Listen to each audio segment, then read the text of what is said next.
तो नमस्कार दोस्तों, हमारे एचडीएल क्लास पर आप स्वागत है। फाइनली आपके लेकर के आ चुका हूँ मासिक परीक्षा का पेपर। कक्षा 10वीं मासिक परीक्षा का पेपर यहाँ पे फाइनली आप देख पा रहे हैं। मासिक परीक्षा मंथ जून जुलाई का है। कक्षा 10वीं का है। 20 नंबर का पेपर है। ठीक है, आप यहाँ पे देख पा रहे हैं कि यह समय है। आपके सामने कुछ निर्देश दिए गए हैं। निर्देशों को आप नज़रअंदाज कीजिए और यहाँ पे प्रश्न देखेंगे। पहला प्रश्न है। पहले प्रश्न के सामने आपको कुछ एक प्रश्न दिए गए हैं।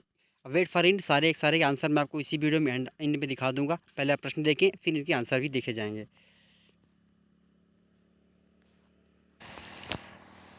तो प्यारे साथियों, यहाँ पे देख सकते हैं पहला आपका प्रश्न क्रमांक फर्स्ट है। प्रश्न क्रमांक फर्स्ट पे आप देखेंगे कुछ आम्रम इत्यस्य पदस्य पर्याय पदम अस्ति। ये सारे आपके प्रश्न हो गए। पहला प्रश्न है, दूसरा प्रश्न है, तीसरा प्रश्न है।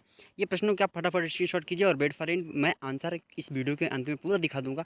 आप थोड़ा सब्र रखिए और पूरा पहले प्रश्न देखिए, फिर प्रश्न बाद आपको आंसर दिखाने दे दूंगा। यहाँ पे पहला प्रश्न है, दूसरा है, तीसरा है। ये तीनों प्रश्नों की आप देख सकते हैं। आपका पहला, अब इसका मैं आंसर बता देता हूँ। पहले का रतलाम होगा। ठीक है, दूसरे का क्या होगा, कत्ता होगा, और तीसरे का सच्चरण होगा। ठीक है, ये चीज़ हो गया। ये चीज़ तीनों का आंसर आपको एग्जैक्ट क्लियर कर लेना। आप फिर चलते हैं यहाँ पे खाली स्थान पे आते हैं। यहाँ पे पहला है खाली स्थान। यहाँ पे पहले खाली स्थान का आपका विषम होगा, और दूसरे खाली स्थान का आपका अत्र होगा, और तीसरे खाली स्थान का आपका एब होगा। ठीक है, ये तीनों का तीन आप आंसर स्क्रीनशॉट कर लीजिए। इसका विषम, इसका अत्र और इसका एब। ठीक है, ये आपका खाली स्थान कंप्लीट हो गया। अब चलते हैं बच्चों, यहाँ पे आते हैं प्रश्न नंबर 3 में। सही जोड़ी। सही जोड़ी आपके सामने दिएगा 4 है, 1 2 3 4। इसका भी आंसर मैं आपको इसी थोड़ा सा वेट कीजिए, आगे दिखा देता हूँ मैं। फिर नेक्स्ट आता है प्रश्न क्रमांक 4। एक पद उत्तरम लिखा यहाँ पे केशमाला रमणीतम अत्र जीप्तम कृष्ण, और यहाँ पे नेक्स्ट अग्नि। ठीक है, ये चीज़ हो गया प्रश्न क्रमांक 4। और यहाँ पे आ गया प्रश्न क्रमांक 5 है। प्रश्न क्रमांक 5 में कोई 2 आंसर लेना है।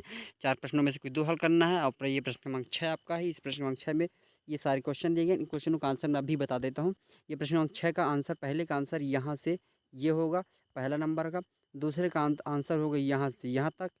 तीसरे नंबर का आंसर होगा यहाँ पे, यहाँ से। ठीक है, ये पूरा तीसरी आखिरी लाइन तीसरे का नाम आंसर हो जाएगा। ठीक है, ये 2, ये 3। ठीक, ये तीनों का आंसर हो गया। आपके सामने तीनों कंप्लीट हो गया। अब चलते हैं बाकी जो आंसर आपकी आंसर जो बचे हैं उनको मैं अभी जस्ट दिखा देता हूँ। थोड़ा वेट कीजिए। ठीक है, तो आई होप बच्चों आप यहाँ पे देख रहे हैं मैंने आंसर लेके आ चुका है। पहला है रसलाम है, कत्तो है, संचरण हो गया। ठीक है, फिर प्रश्न क्रमांक नेक्स्ट देखेंगे अपन लोग। ठीक है, यहाँ पे पहला प्रश्न कंप्लीट हो गया। प्रश्न नंबर 2 का प्रश्न है अत्र और एब हो गया। ये तीनों आंसर यहाँ पे हो जाते हैं। फिर प्रश्न क्रमांक 3 देखेंगे। प्रश्न क्रमांक 3 का पहले का नंबर 4 होगा, दूसरे का फर्स्ट होगा, और तीसरे का दूसरा होगा, और चौथे का तीसरा होगा। फाइनली ये प्रश्न क्रमांक 3 की सही जोड़ी आपकी, ये सही जोड़ी का आंसर है। आप इसे देख लीजिएगा। अब आएंगे प्रश्न क्रमांक 4 में। प्रश्न क्रमांक 4 में पहला है। प्रश्न क्रमांक 4 का जो 4 आंसर दिए गए, चारों के आंसर ये हैं, ललित, लतायम, और यहाँ पे दुर्भत्र, और यहाँ पे कलायास चक्रम, और दूसरा भक्षम। ठीक है, ये तीन चारों के 4 आंसर हो गया। प्रश्न क्रमांक 5 आपके सामने ये रहा प्रश्न क्रमांक 5 का आंसर, और प्रश्न क्रमांक 5 के 2 का आंसर। फाइनली ये मैंने पूरे क्वेश्चन के आंसर कंप्लीट कर दिए हैं। और जो पेपर में पहले प्रश्न क्रमांक 6 है उसका आंसर मैं पहले भी बता चुका हूँ। फाइनली आप इन्हें देखिए और वीडियो अपने दोस्तों से शेयर कीजिए। अगर चैनल पर नया चैनल सब्सक्राइब कीजिए, बेल आइकन दबाना ना भूलें। मिलते हैं अगली वीडियो में, तब तक जय हिंद, वंदे मातरम, बाय बाय।